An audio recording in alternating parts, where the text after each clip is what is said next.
Part 2 of clam chowder. Look at how our nice base is cooking along. Potatoes, celery root, onions, and garlic in with the clam sauce or clam juice. Now, this is where you're going to add whatever fish you're deciding to use. We're using clams today.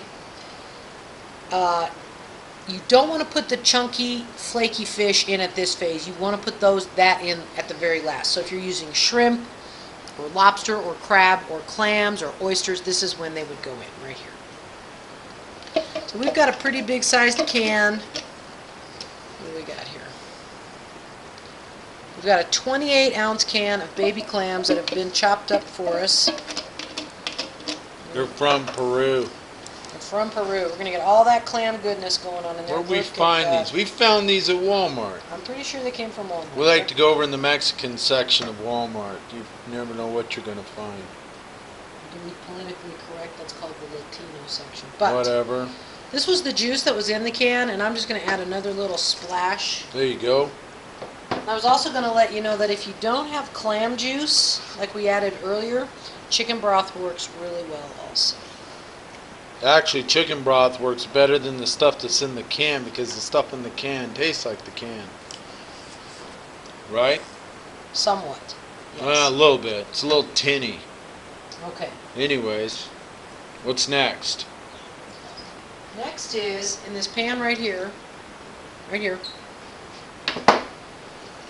I've started a roux. A roux is butter and flour melted and stirred together.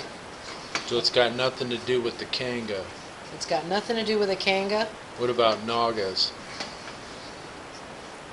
Okay, nothing to do with nagas either. Oh, that's right. Those are hides. Right. This is a way to start a base for gravy or thickener or whatever. So anyway, it's called a roux. R-O-U-X. And it's a thickener. It's a thickener, exactly. So we're going to take our roux and we are going to add it to chowder. You're just dumping it all in there. Just dumping it all in there. No need to like slowly add it like you would Nope. cornstarch, none of that. Nope. And you just want to stir it around real good. I've got my flame pretty low, so I think I might turn it up just a little bit. What was that? That was the lighting apparatus scraping on the stove hood. New sound. Alarmed both of us. Okay.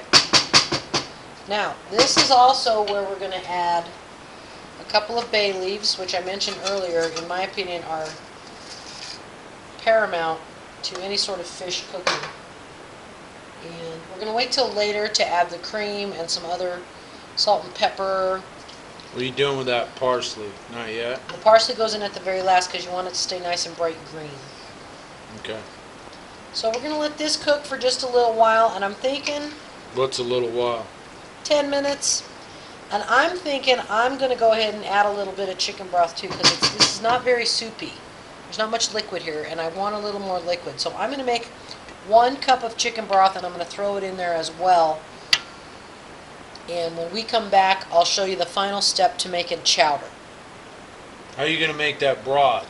You going to show everybody in a minute? No, chicken bouillon. Use chicken bouillon, whatever chicken bouillon you're preferring. I use some stuff called Better Than Bouillon. It's more like a paste, and you dissolve a teaspoon of it in a cup of water. You can use whatever chicken bouillon you want. Okay. And that's it? That's it. All right. Okay.